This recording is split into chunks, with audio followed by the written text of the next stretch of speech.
Welcome to smart education XYZ। आज हम बच्चों कक्षा 8 का जो विज्ञान का मॉडल पेपर 3 है उसके बारे में डिस्कस करेंगे। चलो स्टार्ट करते हैं आज की वीडियो। बच्चों आज का जो पहला सवाल है, फलीदार पौधों की फसल से भूमि में जिस तत्व की मात्रा बढ़ जाती है तो उसका नाम क्या है? तो बच्चों वो नाइट्रोजन है। यानी भूमि के अंदर जो भी हमारी सतह होती है उसके अंदर क्या पाया जाता है बच्चों? नाइट्रोजन पाया जाता है। भारतीय विशाल गिलहरी का क्या नाम है? तो बच्चों उसको विसन के नाम से जाना जाता है। खरपतवार हटाने को किस नाम से जाना जाता है? निराई भी कहा जाता है। निम्न में से कौन सा जीवाश्म ईंधन है? तो बच्चों कोयला भी होता है, प्राकृतिक गैस भी है और पेट्रोल भी है। तो ऑल ऑफ द अबव यानी सारे आंसर क्या हो जाएंगे इसके? सही। पेट्रोलियम संरक्षण अनुसंधान संघ की स्थापना कहाँ पर की गई है? ये भारत के अंदर है। भूकंपों का मान रिएक्टर पैमाने पर 7 तक होता है तो क्या होता है? तो बच्चों देखो, अगर 5 से नीचे होता है तो उसको नॉर्मल माना जाता है, लेकिन जैसे ही 5 से ऊपर होता है तो उसको बहुत ही ज़्यादा बड़े पैमाने का भीषण भूकंप माना जाता है। तो ऑप्शन नंबर सी क्या होगा इसका राइट आंसर। समतल दर्पण पर किसी वस्तु के कितने प्रतिबिंब बनते हैं? तो बच्चों जब भी आप अपने आप का चेहरा देखते हैं उसको क्या बोलते हैं अपन? समतल दर्पण। यानी एक तरफ से पॉलिश होती है, एक तरफ से पॉलिश नहीं होती है। जिस तरफ पॉलिश होती है उसको पॉलिश वाला पृष्ठ और जिस तरफ पॉलिश नहीं होती उसको परावर्तक पृष्ठ बोला जाता है। तो बच्चों आप जब भी आपको आईने में देखते हो तो आपके कितने प्रतिबिंब दिखते हैं? यानी आपकी फोटो कितनी दिखती है? एक ही। इसका मतलब कितने प्रतिबिंब बनेंगे वहां पे? एक ही बनेगा। अभिलंब पर आपतित किरण के लिए परावर्तन कोण का मान क्या होगा? तो बच्चों परावर्तन का नियम था जिसके अंदर हमने पढ़ा था, ये आपतित किरण हो गई, ये परावर्तित किरण। ये बच्चों अभिलंब है, यानी जितने डिग्री पे आ रहा है उस पर वापस जा रहा है, तो इसका मान कितना होगा बच्चों? आपतित किरण भी यही होगी और परावर्तित भी यही होगी, तो उसका मान क्या होगा? 0 होगा, क्योंकि यहाँ पर कोई भी कोण नहीं बनेगा, क्योंकि जिधर से आपतित किरण आपतित हो रही है उसी पे परावर्तित हो जाती है।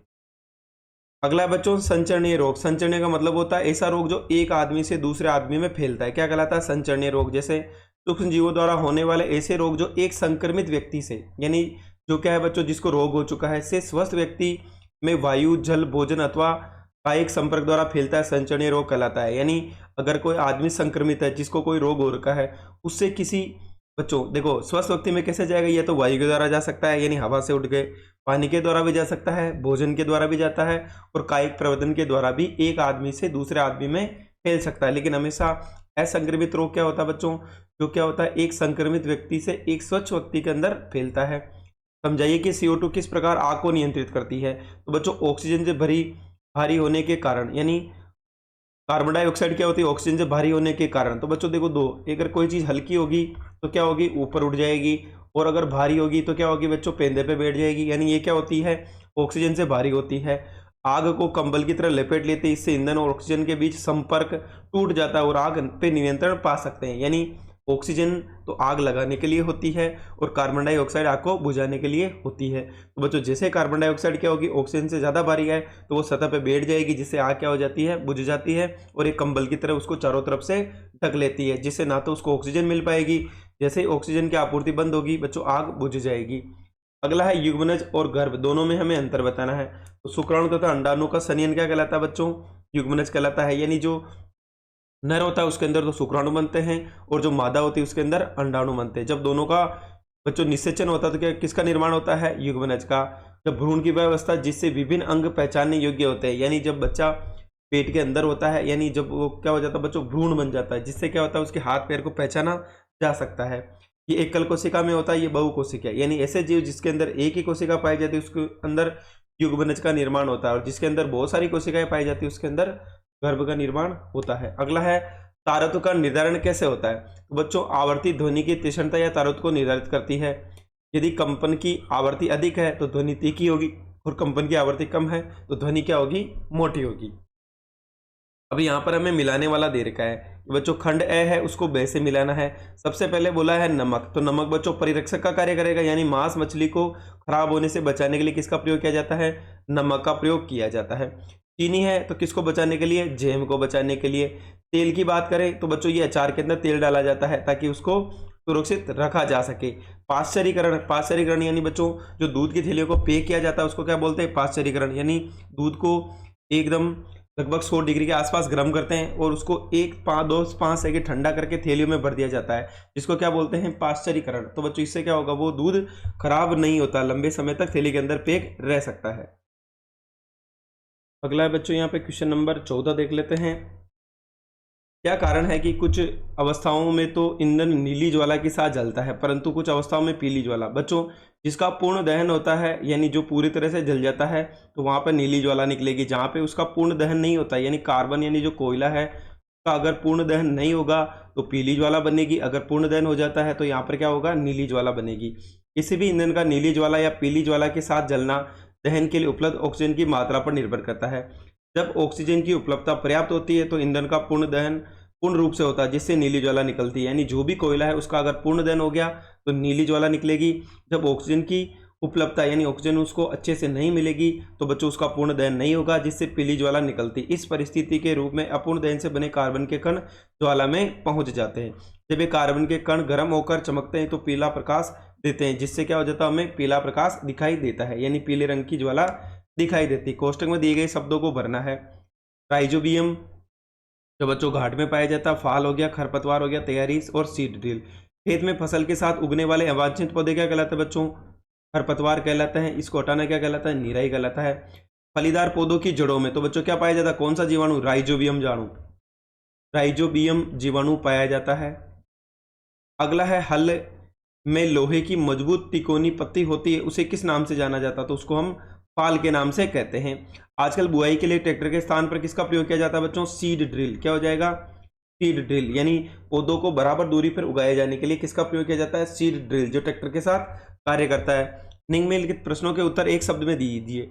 थायरोक्सिन के उत्पादन के जल में किसकी उपस्थिति आवश्यक है बच्चों। थायरोक्सिन कहाँ पाई जाती है, ये थायराइड ग्रंथि में पाई जाती है जिससे क्या हो जाता है, गलगंड रोग हो जाता है। और कौन से किसकी कमी से होता है बच्चों, ये आयोडीन यानी नमक की कमी से क्या होता है, हो सकता है। किसी भी व्यक्ति को शरीर को स्वस्थ रखने के लिए किसकी आवश्यकता होती है, तो बच्चों उसको संतुलित आहार की आवश्यकता होती है यानी अच्छा और बढ़िया भोजन समय समय पे करना चाहिए। किशोर अवस्था में व्यक्ति का किस प्रकार का विकास होता है, तो बच्चों मानसिक भी होता है, बौद्धिक भी होता है यानी बुद्धि भी उसी समय आती है उसके अंदर, और संवेदनात्मक, 3 प्रकार का विकास होता है। अगला है मानव कोशिका में कितने गुणसूत्र पाए जाते हैं, तो बच्चों 23 जोड़ी पाए जाते हैं। कितने जोड़ी होंगे, 23, यानी 23 ही किसके अंदर, नर के अंदर, और 23 ही मादा के अंदर होते हैं। यहाँ पर हमें सत्य असत्य बताना है। मांसपेशियों के क्रिया स्वरूप लगने वाले बल को क्या बोलते हैं बच्चों, पेशीय बल बोलते हैं, बिल्कुल सत्य है। किसी एक चुंबक पर दूसरे चुंबक द्वारा लगाया गया बल असंपर्क बल का उदाहरण है, तो बच्चों बिल्कुल सही है क्योंकि चुंबक क्या हो, बिना पास मिलाए एक दूसरे को और आकर्षित करती है। गुरुत्व बल मांसपेशियों द्वारा लगाया जाता है बच्चों, यह पेशीय बल होता है, गलत हो जाएगा। स्थिर विद्युत बल वायु द्वारा लगाया जाता है, यह भी गलत हो जाएगा, विद्युत के द्वारा लगाया जाता है। अगला है वन उन्मूलन, यानी बच्चों वनों से हमें क्या हानि वाली, कारण कौन कौन से, उसके प्रभाव क्या है, तो कृषि के लिए भूमि प्राप्त करना, यानी वनों को क्यों काटा जा रहा है, कृषि के लिए भूमि प्राप्त करना, घरों एवं कारखानों का निर्माण, फर्नीचर बनाना तथा लकड़ी का ईंधन के रूप में, पशुओं का अतिचारण यानी पशुओं को चराने के लिए। प्राकृतिक कार्य कौन से हैं, दावानल, यानी बच्चों दावानल का मतलब होता है जंगलों में आग का लग जाना। भीषण सूखा, इसके प्रभाव क्या क्या है, कार्बन कार्बन डाइऑक्साइड के अनुपात का असंतुलन, यानी बच्चों आजकल ऑक्सीजन की तो कमी होती जा रही है और कार्बन डाइऑक्साइड की मात्रा बढ़ रही है जिससे तापमान में वृद्धि हो रही है। अधिक बाढ़ आ रहे हैं, भूस्खलन, जलवायु में परिवर्तन, वन में रहने वाले पशु पक्षियों का नष्ट होना या प्रवास करना, स्थानीय जल में कमी, भूमि की उर्वरकता में कमी आना। अगला सवाल है घर्षण क्या है, घर्षण को घटाने तथा बढ़ाने के एक एक उदाहरण दीजिए।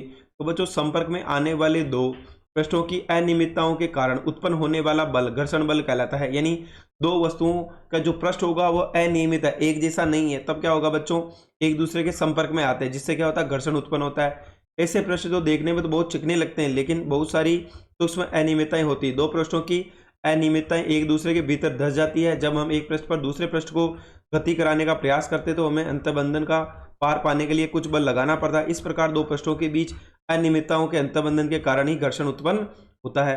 घर्षण को घटाने के लिए देखो, घर्षण को कम करना हो तो तेल डालते हैं, ग्रीस लगाते हैं और ग्रेफाइट का उपयोग किया जाता है। इन्हें स्नेहक कहा जाता है, यानी घर्षण कम करने वाले पदार्थों को किस नाम से जाना जाता है, स्नेहक। यदि गतिशील पुर्जों के बीच लगाने से वहां एक पतली परत बन जाती है जिससे घर्षण कम हो जाता है। घर्षण को बढ़ाने हेतु कारों, ट्रकों आदि अन्य वाहनों के टायर खांचेदार बनाए जाते हैं, यानी बच्चों जो जूते होते हैं खिलाड़ियों के वो भी खांचेदार होते हैं और टायर में देखा होगा आपने इस प्रकार से संरचना होती है जिससे क्या होता है, घर्षण को कम किया जा बढ़ाया जा सकता है। इससे सड़क से उसकी पकड़ क्या हो जाती है, मजबूत हो जाती है। एक मच्छर अपने पंखे को 500 कंपन प्रति सेकंड करता है। तो बच्चों यहाँ पर क्या दे रखा है हमें कि जो उसकी आवृत्ति है, क्या है आवृत्ति कितनी देर की है, 500 कंपन प्रति सेकंड की दर से कंपित करते ध्वनि उत्पन्न करता है। तो आवर्तकाल बताइए। तो बच्चों आवर्तकाल बराबर क्या होता है, आवर्तकाल और आवर्ती एक दूसरे के क्या होते हैं बच्चों, व्युत्क्रमानुपाती होते हैं, यानी एक बढ़ेगा तो दूसरा घटेगा। तो एक बटा आवर्ती कितनी है 500 है, यानी एक में 500 का भाग देना कितनी बार जाएगा बच्चों, 0.2 सेकंड तक जाएगा। और आवर्तकाल का मात्रक क्या होता है बच्चों, यहाँ पर सेकंड होता है, क्योंकि एक तरह का समय है और समय का मात्रक क्या होता है, सेकंड। किसी भूकंप की तीव्रता का मापदंड क्या होता है, भूकंप के झटके लगते समय यदि आप घर के अंदर है तो आपको बचाव के लिए क्या क्या सावधानियां करनी चाहिए। तो बच्चों किसी भी भूकंप की तीव्रता का माप रिएक्टर पैमाने पर किया जाता है। जिन भूकंपों का रिएक्टर पैमाना 3 होता है, बहुत हल्के भूकंप होते हैं, यदि कोई क्षति नहीं पहुंचती है तो कभी कभी तो ऐसे भूकंप का पता नहीं लगता। रिएक्टर पैमाना 7 या इससे अधिक वाला भूकंप बहुत ही ज़्यादा भीषण होता है। घर के अंदर है तो क्या करना चाहिए, किसी मेज के नीचे आश्रय ले, झटकों के रुकने तक वहीं रहे, ऐसे ऊंचे भारी वस्तुओं से दूर रहे जो हम पर गिर सकती है। यदि हम बिस्तर पर है तो उठेंगे नहीं, अपने सिर पर तकिया लेकर बचाव करेंगे। क्वेश्चन नंबर 22 है, यदि आप परावर्तित किरण आपतित किरण 90 डिग्री का कोण हो तो आपतन कोण का मान कितना डिग्री का होगा। तो बच्चों यहाँ पर हमें बताना है कि अगर आपतित किरण, यहाँ पर बोला कि यदि परावर्तित किरण आपतित कोण से 90 डिग्री का कोण बनाती है तो आपतन कोण व परावर्तन का मान कितना होगा। तो बच्चों यहाँ पर ये आने वाली किरण तो कौन सी हो गई, आपतित किरण हो गई, जाने वाली क्या हो गई, परावर्तित किरण हो गई। तो बच्चों इसके जो बीच का कोण है ये टोटल कितने डिग्री का है, 90 डिग्री का है। तो देखो एक चीज और बोली है 90 डिग्री का है, तो हमें बताना है कि आपतन कोण का मान कितना होगा। तो बच्चों हमें पता है टोटल कोण कितना हो गया, 90 डिग्री हो गया। तो यहाँ पर देखो ये अभिलंब है तो ये कोण भी क्या होगा आई, और ये क्या होगा आर, यानी ये आपतन कोण और परावर्तन कोण, यानी दोनों का मान क्या होता है, बराबर होता है। इसका मतलब 90 का क्या कर देंगे बच्चों, आधा कर देंगे, तो कितने डिग्री आ जाएगा, 45 डिग्री।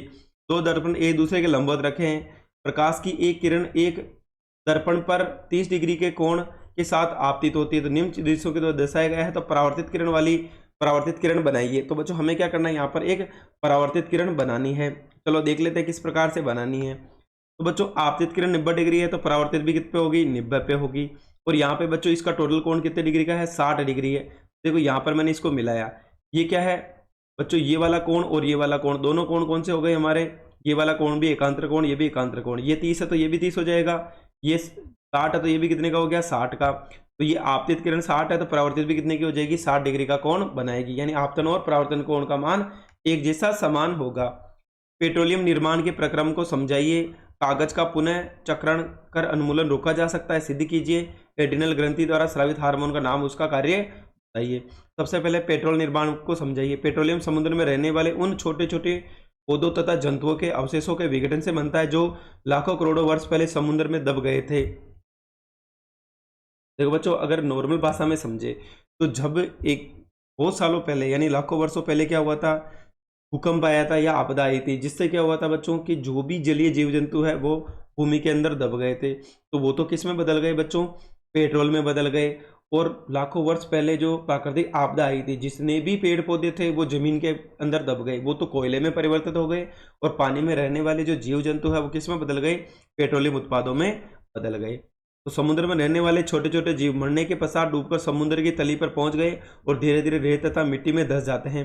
समुद्र में गहरे दबे हुए ये जीव अवशेष दाब ताप के प्रभाव से और बैक्टीरिया की उत्प्रेरक क्रिया के कारण धीरे धीरे हाइड्रोकार्बन में परिवर्तित हो जाते हैं, जिससे पेट्रोलियम का निर्माण होता है। शेष अवशेषों पर पेट्रोलियम में परिवर्तित ऑक्सीजन की अनुपस्थिति में होता है, इससे लाखों वर्ष लंबा समय लगा।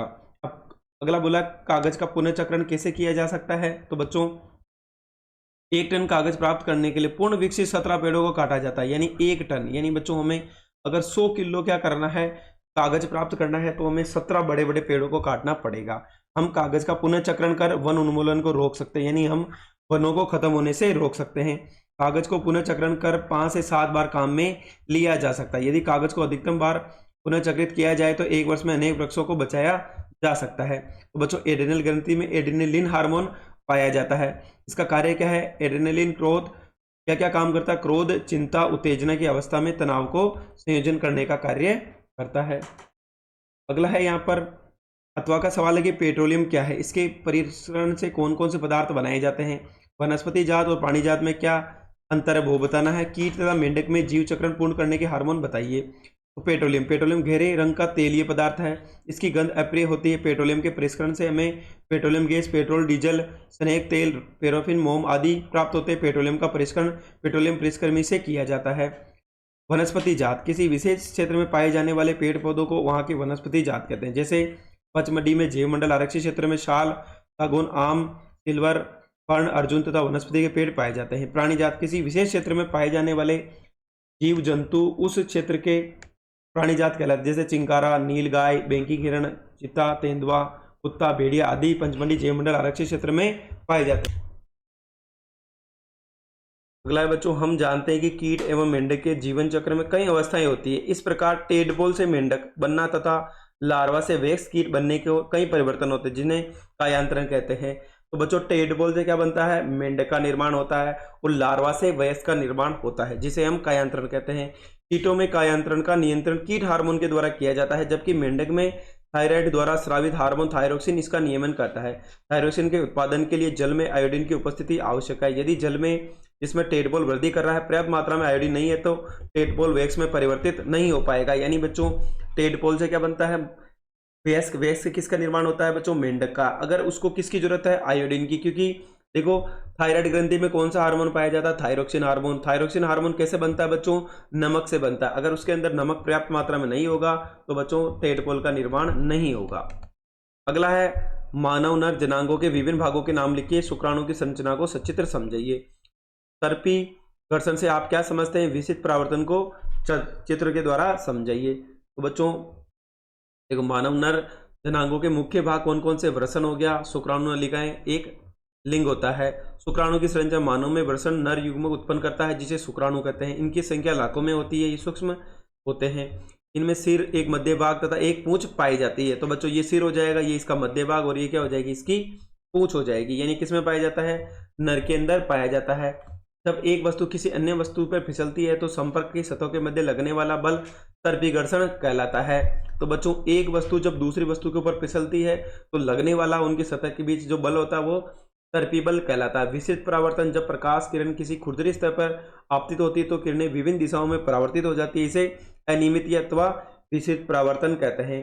तो बच्चों देखो एक तो नियमित होता है, एक विशिष्ट, यानी यहाँ पर एक खुरदरी सतह है, अगर कोई भी प्रकाश की किरण इस पर आपतित होगी तो परावर्तन के बाद किधर भी चली जाएगी, यानी उनकी कोई एक दिशा नहीं होती, इसको हम विसरित कहते हैं।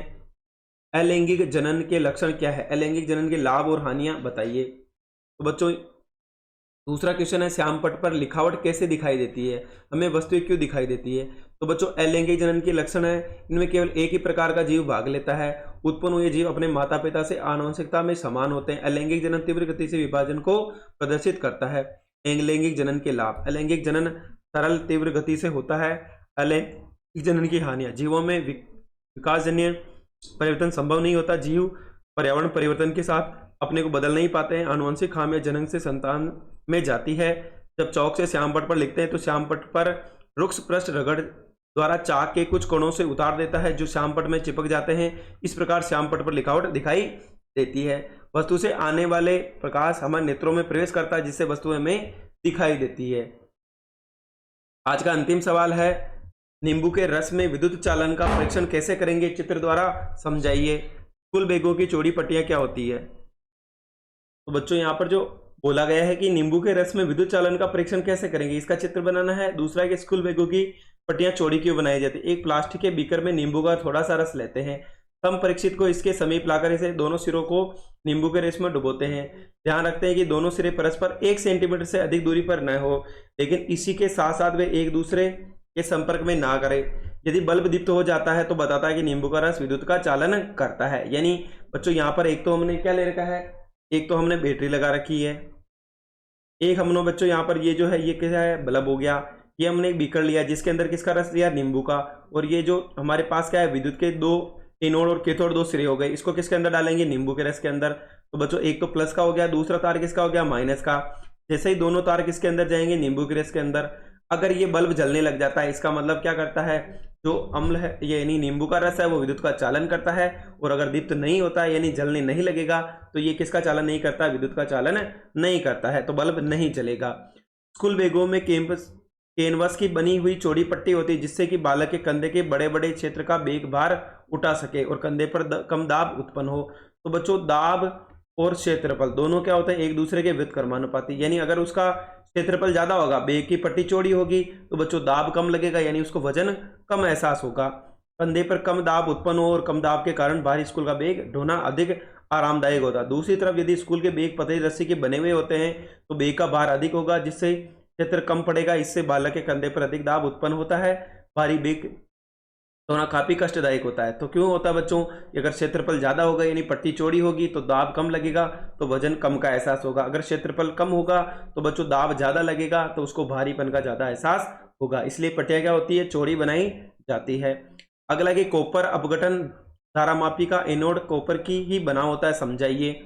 धक्के या खिंचाव के द्वारा वस्तुओं की गति की अवस्था में परिवर्तन के दो उदाहरण दीजिए। तो बच्चों पहला है कॉपर का अपघटन धारामापी का एनोड कॉपर का ही बना होता है। कॉपर अपघटन धारामापी में धारा प्रवाहित करने पर इसमें विद्युत अपघट्य के रूप में प्रयुक्त कॉपर सल्फेट विलीन कॉपर तथा सल्फेट में वियोजित हो जाता है। यानी बच्चों यहाँ पर CuSO4 होता है, एक तो Cu में टूट जाएगा, एक SO4 में टूट जाएगा।